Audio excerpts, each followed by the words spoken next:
hammer, all perfectly executed and done.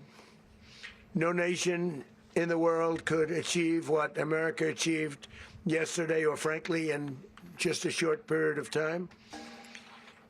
All Venezuelan military capacities were rendered powerless as the men and women of our military, working with U.S. law enforcement, successfully captured Maduro in the dead of night. It was dark. The lights of Caracas were largely turned off due to a certain expertise that we have. It was dark and it was deadly. But captured along with his wife, Celia Flores, both of whom now face American justice. Maduro and Flores have been indicted in the Southern District of New York, it's Jay Clayton, for their campaign of deadly narco-terrorism against the United States and its citizens. I want to thank the men and women of our military who achieved such an extraordinary success overnight with breathtaking speed, power, precision, and competence.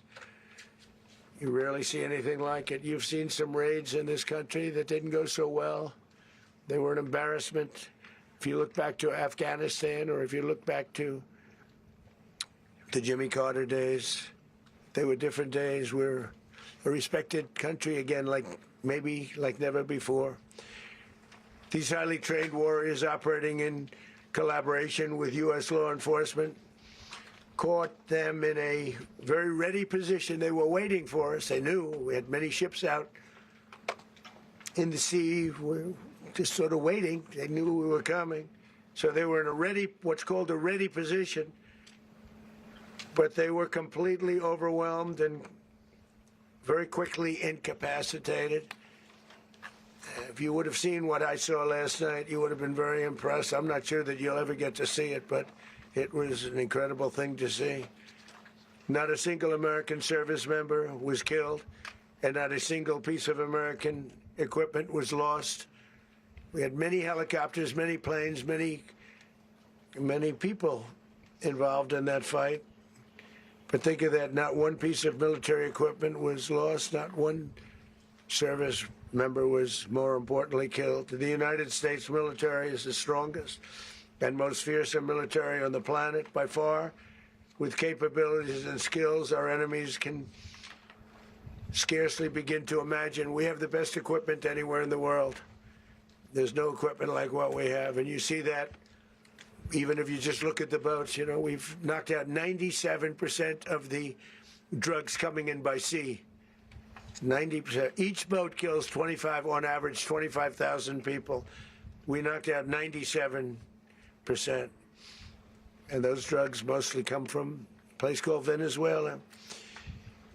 We're going to run the country until such time as we can do a safe, proper, and judicious transition. So we don't want to be involved with having somebody else get in, and we have the same situation that we had for the last long period of years. So we are going to run the country until such time as we can do a safe, proper, and judicious transition. And it has to be judicious because that's what we're all about. We want peace, liberty, and justice for the great people of Venezuela, and that includes many from Venezuela that are now living in the United States and want to go back to their country. It's their homeland. We can't take a chance that somebody else takes over Venezuela that doesn't have the good of the Venezuelan people in mind. We've had decades of that. We're not going to let that happen. We're there now, and what people don't understand, but they understand as I say this, we're there now, but we're going to stay until such time as the proper transition can take place. So we're going to stay until such time as we're going to run it, essentially, until such time as a proper transition can take place. As everyone knows, the oil business in Venezuela has been a bust, a total bust, for a long period of time. They were pumping almost nothing by comparison to what they could have been pumping and what could have taken place. We're going to have our very large United States oil companies, the biggest anywhere in the world, go in, spend billions of dollars, fix the badly broken infrastructure, the oil infrastructure, and start making money for the country. And we are ready to stage a second and much larger attack if we need to do so. So we were prepared to do a second wave if we needed to do so. We actually assumed that a second wave would be necessary, but now it's probably not. The first wave, if you'd like to call it that, the first attack was so successful, we probably don't have to do a second, but we're prepared to do a second wave, a much bigger wave, actually. This was pinpoint, but we have a much bigger wave that probably won't have to do. This partnership of Venezuela with the United States of America, a country that everybody wants to be involved with because of what we were able to do and accomplish, will make the people of Venezuela rich, independent, and safe. And it will also make the many, many people from Venezuela that are living in the United States extremely happy. They suffered. They suffered. So much was taken from them. They're not going to suffer anymore. The illegitimate dictator Maduro was the kingpin of a vast criminal network responsible for trafficking colossal amounts of deadly and illicit drugs into the United States. As alleged in the indictment, he personally oversaw the vicious cartel known as Cartel de las Solas, which flooded our nation with lethal poison, responsible for the deaths of countless Americans, the many, many Americans. Hundreds of thousands over the years of Americans died because of him. Maduro and his wife will soon face the full might of American justice and stand trial on American soil. Right now, they're on a ship. They'll be heading to, ultimately, New York, and then a decision will be made, I assume, between New York and Miami or Florida. But we have people where the overwhelming evidence of their crimes will be presented in a court of law. And I've seen it. I've seen what we have. It's both horrible and breathtaking that something like this could have been allowed to take place.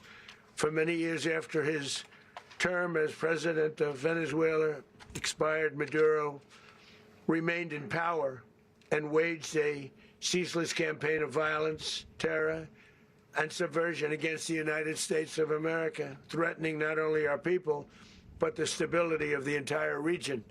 And you all saw it. In addition to trafficking gigantic amounts of illegal drugs that inflicted untold suffering and human destruction all over the country, all over, in particular, the United States, Maduro sent savage and murderous gangs, including the bloodthirsty prison gang Tren de Aragua, to terrorize American communities nationwide. And he did indeed. They were in Colorado. They took over apartment complexes. They cut the fingers off people if they call police. They were brutal. But they're not so brutal now. And I just have to congratulate our military, Pete and everybody, and our National Guard, because the job that they've done, whether it's in Washington, D.C., where we have a totally safe city, where it was one of the most unsafe cities anywhere in the world, frankly, and now we have no crime in Washington, D.C. We haven't had a killing. We had the terrorist attack a few weeks ago. A little bit of a different kind of a threat, but we haven't had a killing in a long period of time, 6, 7 months. We used to have two, on average, 2 a week in Washington, our capital. We don't have that anymore. The restaurants are opening. Everyone's happy. They're going, they're walking their daughters, they're walking their children, their wives. They walk to restaurants. Restaurants are opening all over Washington, D.C. So I want to thank the National Guard. I want to thank our military. And I want to thank law enforcement. Been amazing. And they should do it with more cities. We're doing it, as you know, in We're doing it in Memphis, Tennessee right now, and crime is down. We've just sort of started a few weeks ago, but crime is down now 77%. And the governor of Louisiana called, great person, and he wanted us to help him, as you know, in a certain very nice part of Louisiana, and we have done that. It was a rough section, and we have crime down. I understand it's down to almost nothing already after 2.5 weeks.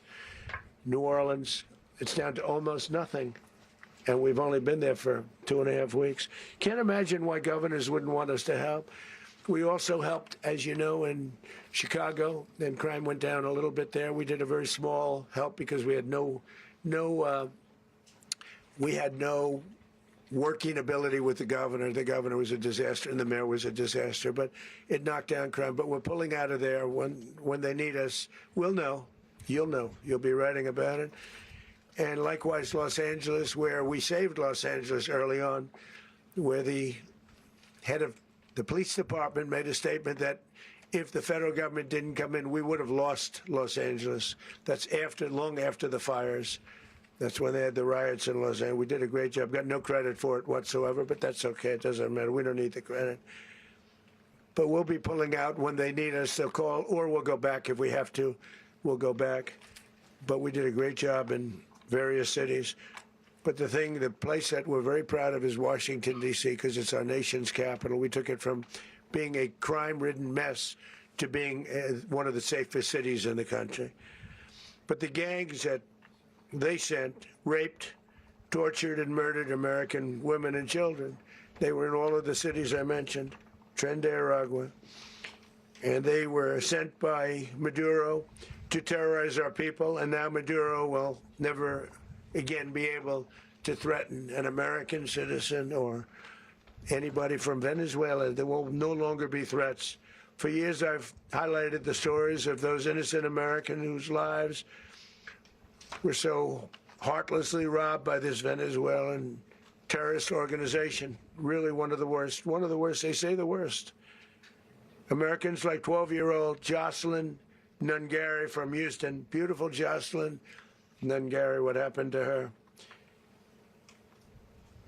They, as you know, they kidnapped, assaulted, and murdered by Tren de Aragua animals. They murdered Jocelyn and left her dead under the bridge. There was a bridge that will never be the same to so many people after seeing what happened.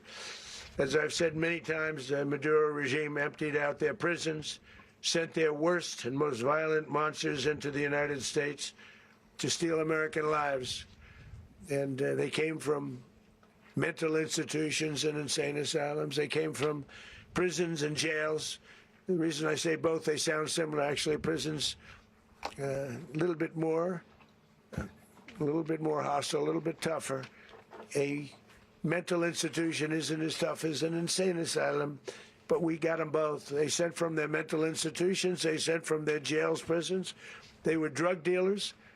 They were drug kingpins. They sent everybody bad into the United States, but no longer. And we have now a border where nobody gets through. In addition, Venezuela unilaterally seized and sold American oil, American assets, and American platforms, costing us billions and billions of dollars.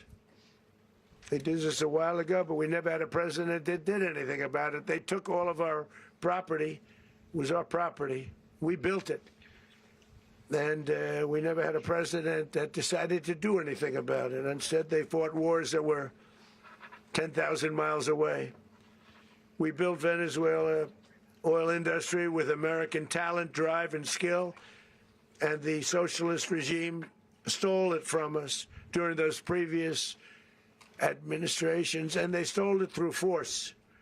This constituted one of the largest thefts of American property in the history of our country. Considered the largest theft of property in the history of our country. Massive oil infrastructure was taken like we were babies, and we didn't do anything about it. I would have done something about it. America will never allow foreign powers to rob our people or drive us back into and out of our own hemisphere. That's what they did. Furthermore, under the now deposed dictator Maduro, Venezuela was increasingly hosting foreign adversaries in our region and acquiring menacing offensive weapons that could threaten U.S. interests and lives. And they used those weapons last night. Potentially in league with the cartels operating along our border. All of these actions were in gross violation of the core principles of American foreign policy, dating back more than 2 centuries, and not anymore. All the way back, it dated to the Monroe Doctrines, and the Monroe Doctrine is a big deal, but we've superseded it by a lot, by a real lot. They now call it the Monroe Document. I don't know. It's Monroe Doctrine. We sort of forgot about it. It was very important, but we forgot about it. We don't forget about it anymore. Under our new national security strategy, American dominance in the Western Hemisphere will never be questioned again. Won't happen. So just in concluding, for decades, other administrations have neglected or even contributed to these growing security threats in the Western Hemisphere. Under the Trump administration, we are reasserting American power in a very powerful way in our home region. And our home region is very different than it was just a short while ago. The future will be, and we did this in my first term. We had great dominance in my first term, and we have far greater dominance right now. Everyone's coming back to us. The future will be determined by the ability to protect commerce and territory and resources that are core to national security. These are core to our national security. Just like tariffs they've made our country rich, and they've made our national security stronger than ever before. But these are the iron laws that have always determined global power. And we're going to keep it that way. We will secure our borders. We will stop the terrorists. We will crash the cartels, and we will defend our citizens against all threats, foreign and domestic. Other presidents may have lacked the courage or whatever to defend America, but I will never allow terrorists and criminals to operate with impunity against the United States. This extremely successful operation should serve as warning to anyone who would threaten American sovereignty or endanger American lives. Very importantly, the embargo on all Venezuelan oil remains in full effect. The American Armada remains poised in position, and the United States retains all military options until United States demands have been fully met and fully satisfied.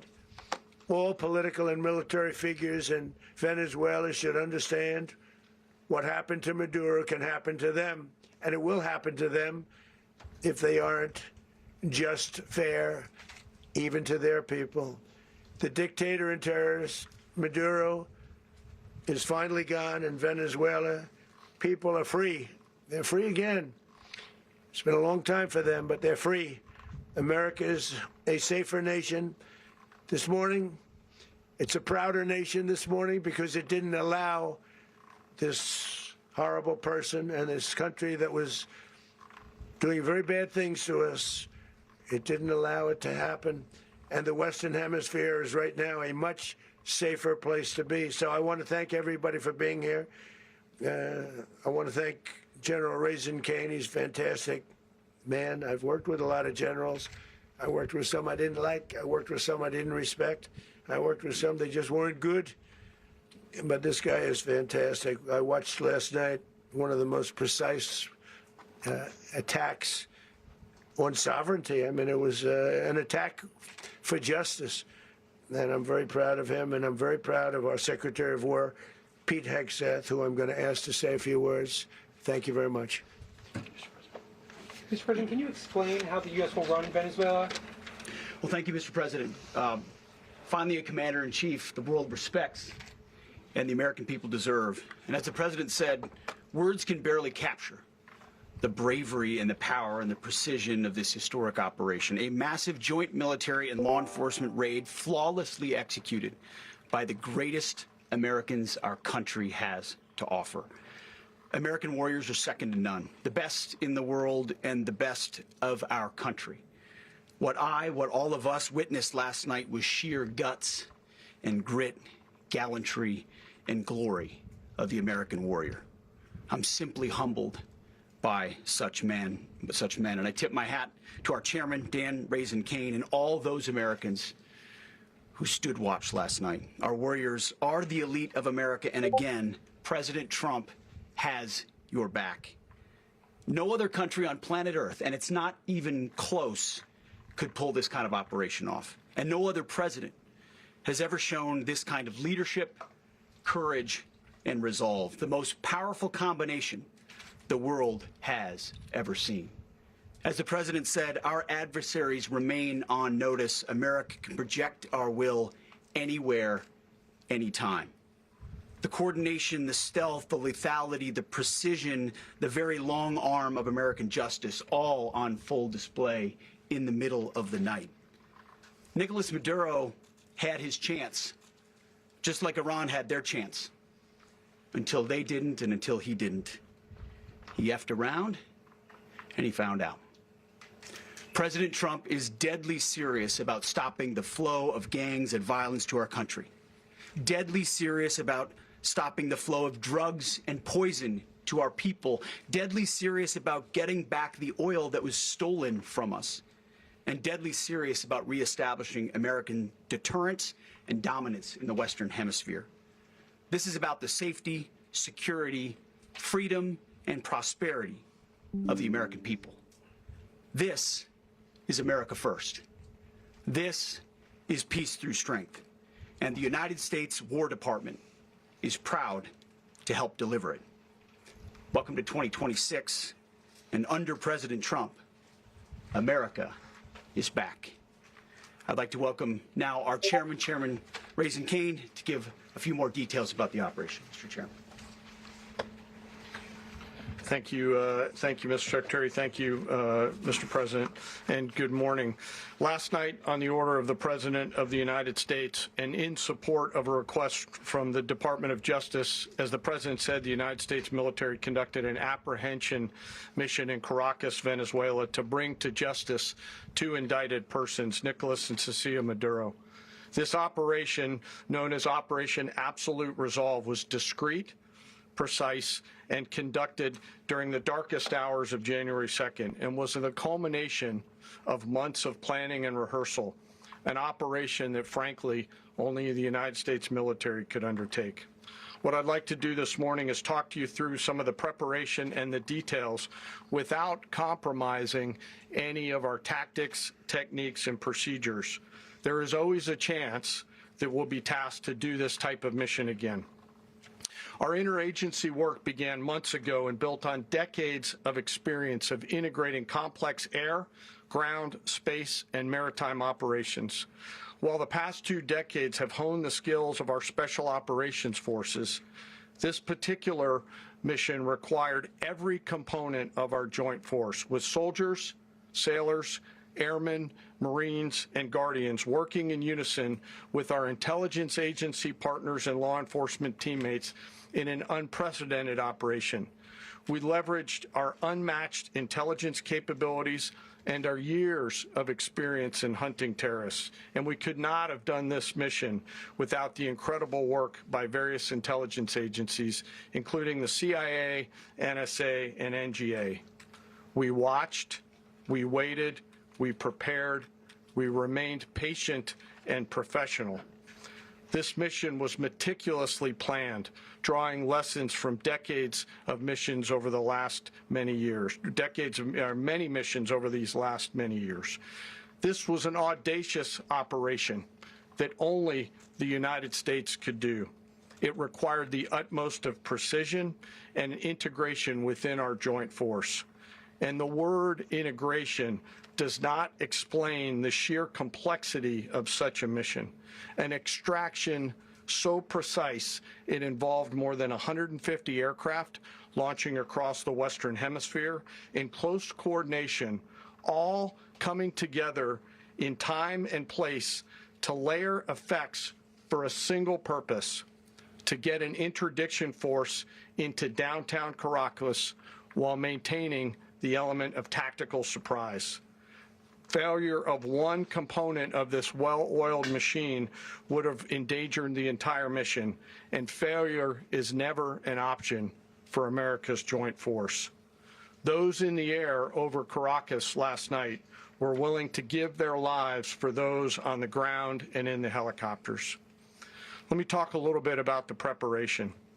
After months of work by our intelligence teammates to find Maduro and understand how he moved, where he lived, where he traveled, what he ate, what he wore, what were his pets, in early December, our force was set pending a series of aligned events. Key was choosing the right day to minimize the potential for civilian harm and maximize the element of surprise, and minimize the harm to the indicted personnel, so as the President said, they could be brought to justice. And as the President said earlier today, weather in Venezuela is always a factor this time of the year. And over the weeks through Christmas and New Year's, the men and women of the United States military sat ready, patiently waiting for the right triggers to be met and the President to order us into action. Last night, the weather broke just enough, clearing a path that only the most skilled aviators in the world could maneuver through. Ocean, mountain, low cloud ceilings. But when tasked with a mission, this organization does not quit. At 10:46 p.m. Eastern Time last night, the President ordered the United States military to move forward with this mission. He said to us, and we appreciate it, Mr. President, good luck and Godspeed. And those words were transmitted to the entire joint force. Over the course of the night, aircraft began launching from 20 different bases on land and sea across the Western Hemisphere. In total, more than 150 aircraft, bombers, fighters, intelligence, reconnaissance, surveillance, rotary wing were in the air last night. Thousands and thousands of hours of experience were airborne. Our youngest crew member was 20, and our oldest crew member was 49. And there's simply no match for American military might. As the night began, the helicopters took off with the extraction force, which included law enforcement officers, and began their flight into Venezuela at 100 feet above the water. As they approached Venezuelan shores, the United States began layering different effects provided by Spacecom, Cybercom, and other members of the interagency to create a pathway. Overhead, those forces were protected by aircraft from the United States Marines, the United States Navy, the United States Air Force, and the Air National Guard. The force included F-22s, F-35s, F-18s, EA-18s, E-2s, B-1 bombers, and other support aircraft, as well as numerous remotely piloted drones. As the force began to approach Caracas, the Joint Air Component began dismantling and disabling the air defense systems in Venezuela, employing weapons to ensure the safe passage of the helicopters into the target area. The goal of our air component was, and always will be to protect the helicopters and the ground force and get them to the target and get them home.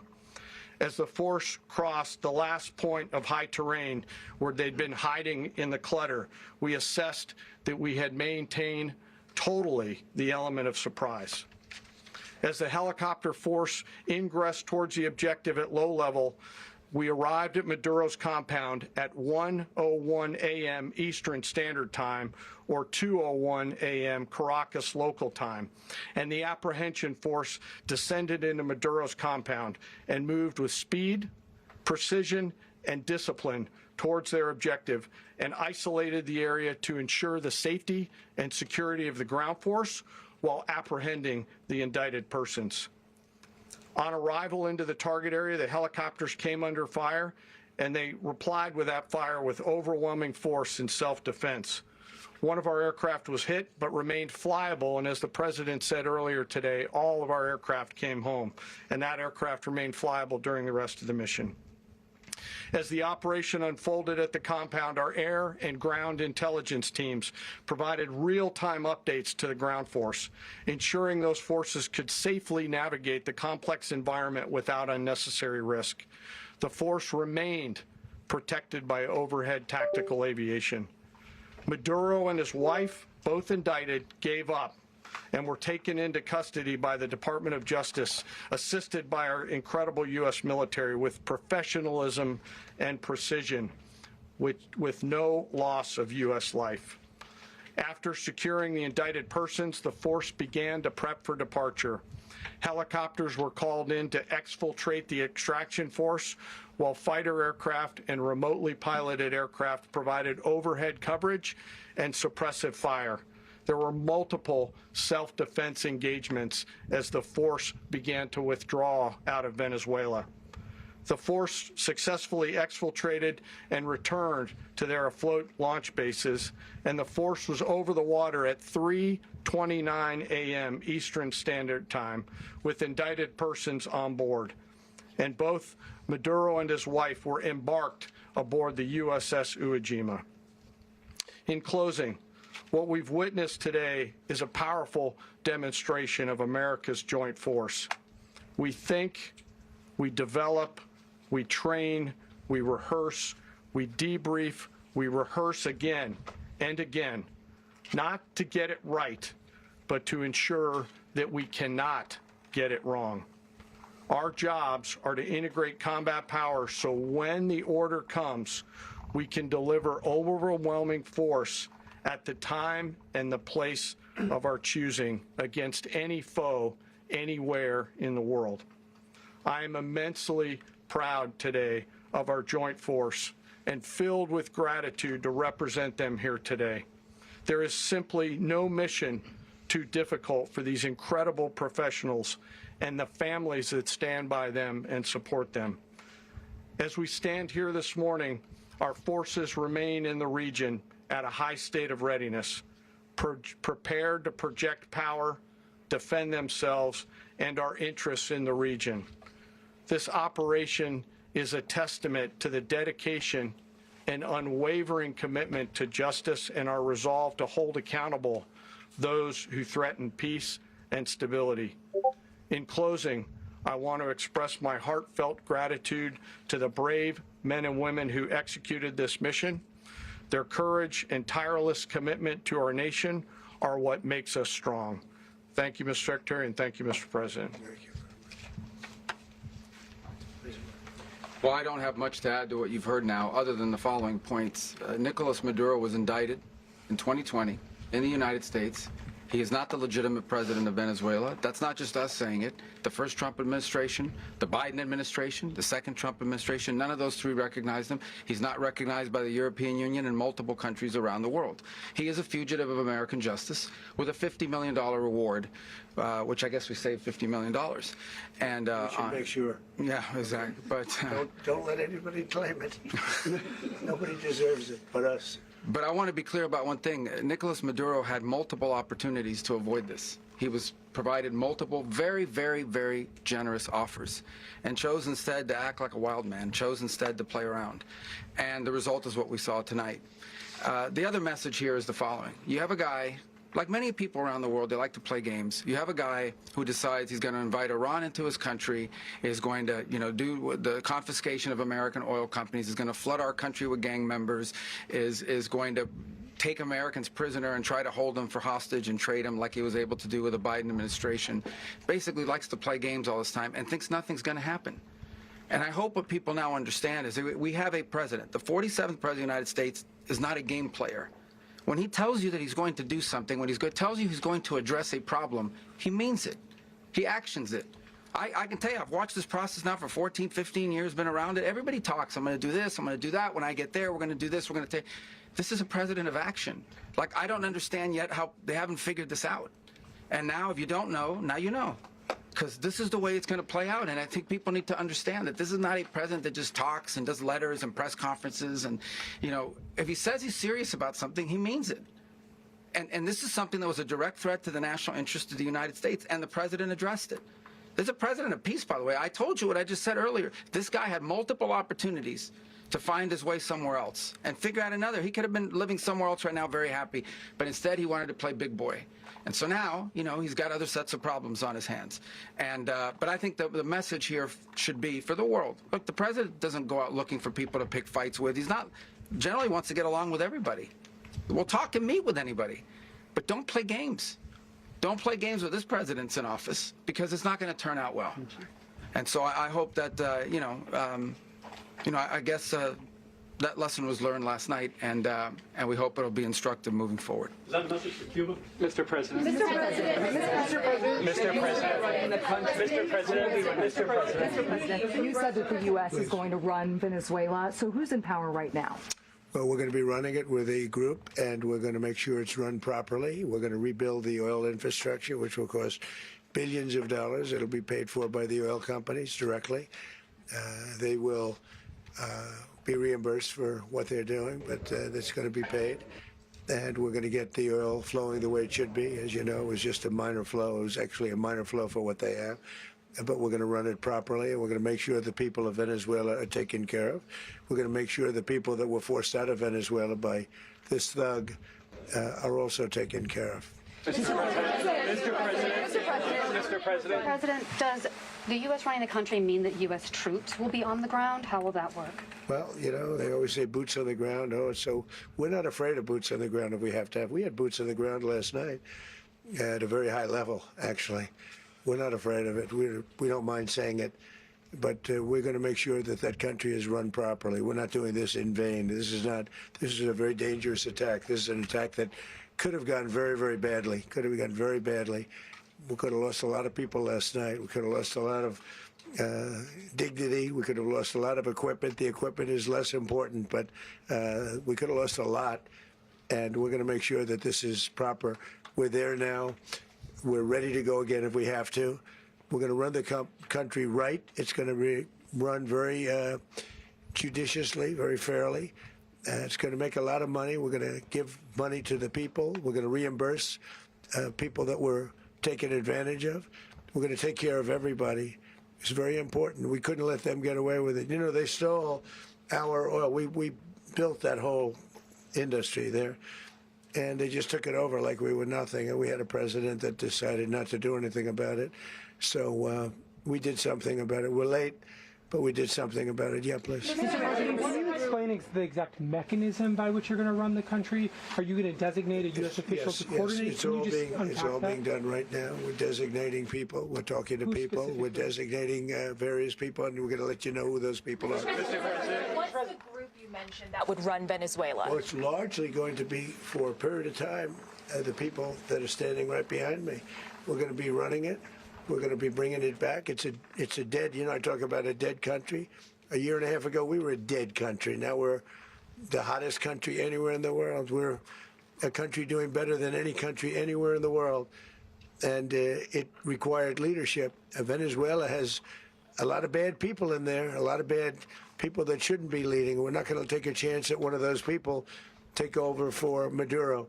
So you can look at, and others, we have fantastic people, including people in the military.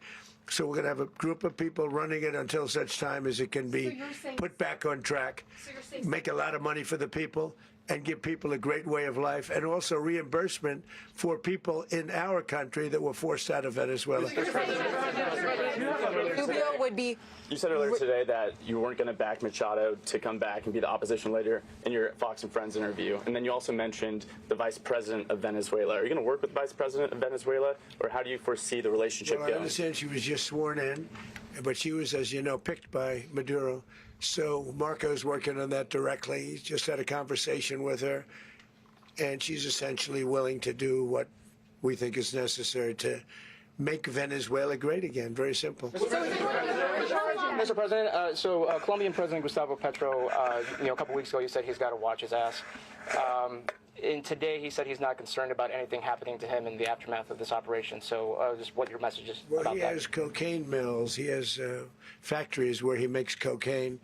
And yeah, I think I stick by my first statement. He's making cocaine. They're sending it into the United States. So he does have to watch his ass. Mr. President, did you notify any members of Congress in advance? Marco, do you want to talk about that? Because you were involved in it. Sure. We call members of Congress immediately after. This was not the kind of mission that you can do congressional notification on. It was a trigger-based mission in which conditions had to be met night after night. We watched and monitored that for a number of days. So it's just simply not the kind of mission you can call people and say, hey, we may do this at some point in the next 15 days. But it's largely a law enforcement function. Remember, at the end of the day, at its core, this was an arrest of 2 indicted fugitives of American justice, and the Department of War supported the Department of Justice in that job. Now, there are broader policy implications here, but it's just not the kind of mission that you can pre-notify because it endangers the mission. Well,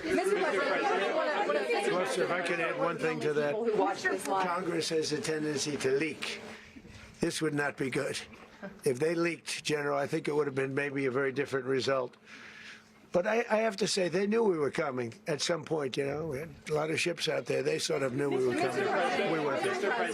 But Congress will leak, and we don't want leakers. Mr. President, you were one of the only people to watch this all play out live. What was Maduro doing when the U.S. forces entered what I assume would be his home? And also, was there any point where the U.S. was considering if Maduro pushed back or resisted killing Maduro? It could have happened. It could have happened. He was trying to get into a safe place. You know, the safe place is all steel. And he wasn't able to make it to the door because our guys were so fast. They went through the opposition so fast. And there was a lot of opposition. You know, people were wondering, do we get them by surprise? Sort of surprised, but they were waiting for something. There was a lot of opposition. There was a lot of gunfire. You saw some of it today. But he was trying to get to a safe place, which wasn't safe because we would have had the door blown up in about 47 seconds, they say on average, regardless of how thick the steel was. It was a very thick door. It was a very heavy door, but he was unable to get to that door. He made it to the door. He was unable to close it. So where's Maduro? Go ahead, finish. Where is Maduro going to be in the time being right now? Do you know his exact Well, whereabouts? eventually, ultimately, in the near future, he's going to be brought to New York. And where is he going to be held? Where is he going to be held in New York? Do you know? That's going to be up to the officials that do these things. Mr. President, the U.S. has something of a mixed track record of ousting dictators without necessarily a plan for what comes afterwards. Not with Did me, that though. weigh on your decision Well, that's when we had different presidents, but with me, that's not true. With me, we've had a perfect track record of winning. We win a lot, and we win. If you look at Soleimani, you look at al-Baghdadi, you look at the Midnight Hammer. Midnight Hammer was incredible. Right now, you wouldn't have peace in the Middle East. We have essentially peace in the Middle East because of that. If we weren't successful with Midnight Hammer, you wouldn't have peace in the Middle East. So, with me, you've had a lot of victory. You've had only victories. You've had no losses. Yeah. Mr. President, can you? How long do you expect the U.S. to run Venezuela, and how soon do you want the Venezuelan people to hold elections? So I'd like to do it quickly, but it takes a period of time. You know, we're rebuilding. We have to rebuild their whole infrastructure. The infrastructure is rotted. It's actually very dangerous. It's blow-up territory. Oil is very dangerous. It's a very dangerous thing to take out of the ground. It can kill a lot of people. It has killed a lot of people doing just that. The infrastructure is old. It's rotted. Much of it is stuff that we put there 25 years ago, and we're going to be replacing it. And we're going to take a lot of money out so that we can take care of the country. Are you saying that Secretary Rubio and Mr. President, China, Russia, and Iran have interests in Venezuela. How does this operation affect your relationships with them when it comes to the oil and drugs? In terms of China and Russia, Russia when we get things straightened out. But in terms of other countries that want oil, we're in the oil business. We're going to sell it to them. We're not going to say we're not going to get it. In other words, we'll be selling oil. Probably in much larger doses because they couldn't produce very much because their infrastructure was so bad. So we'll be selling large amounts of oil to other countries, many of whom are using it now, but I would say many more will come. Are you saying that, Mr. President, are you saying that? Oh, Mr. President, thank you. What is your message to the people of Venezuela today? Of course, the civilian population specifically, they have a lot of questions. What is your message to the people of Venezuela? That you're going to have peace, justice. You're going to have some of the riches that you should have had for a long period of time. It was stolen from you. but you're going to have peace and you're going to have safety, you're going to have justice, you're going to have a country, you're going to have a real country, you're going to have potentially a great country. You know, if you go back 20 years, maybe even a little longer ago, that was a great country, and they destroyed it.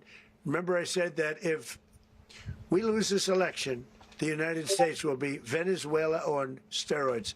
That's what would have happened. Had we lost the election, the 2024 election, we suffered so badly. When you look at the border from 2020, what they did, what Joe Biden administration did to our country should never be forgotten. But if we had to go through another year of that, we would be exactly where Venezuela was in terms. I used to say, if they win, we're going to be Venezuela on steroids, and that's what would have happened. President, thank you. Are you saying that Secretary Hegseth and Rubio are going to be running Venezuela, and will you be sending in U.S. military troops to provide? They're going to be a team that's working with the people of Venezuela to make sure that we have Venezuela right. Because for us to just leave, who's going to take over? I mean, there is nobody to take over. You have a vice president who's been appointed by Maduro. And right now she's the vice president, and she's, I guess, the president. She was sworn as president just a little while ago. She had a long conversation with Marco, and she said, we'll do whatever you need. I think she was quite gracious, but she really doesn't have a choice. We're going to have this done right. We're not going to just do this with Maduro, then leave like everybody else, leave and say, you know, let it go to hell. If we just left, it has zero chance of ever coming back. We'll run it properly. We'll run it professionally. We'll have the greatest oil companies in the world go in and invest billions and billions of dollars and take out money, use that money in Venezuela. And the biggest beneficiary are going to be the people of Venezuela. And also, I can't stress this strongly enough, the people that got thrown out of Venezuela that are now in the United States, and frankly, some want to stay and some probably want to go back. Yeah. So, Mr. President, what's being done to protect Americans in the country, and were any of the detained Americans Well, right now they're very last protected night? because nobody's going to mess with us. They're very protected. The people of, and we let them know that you better not touch one of them. Are you concerned that bad elements of the Maduro regime will remain in place? Well, we know who they are. We're on them, and they're acting much differently now than they would have acted 2 days ago. And what do you okay, say wait, about behind you, please. Mr. President, why is running a country in South America America first? Well, I think it is because we want to surround ourselves with good neighbors. We want to surround ourselves with stability. We want to surround ourselves with energy. We have tremendous energy in that country. It's very important that we protect it. We need that for ourselves. We need that for the world.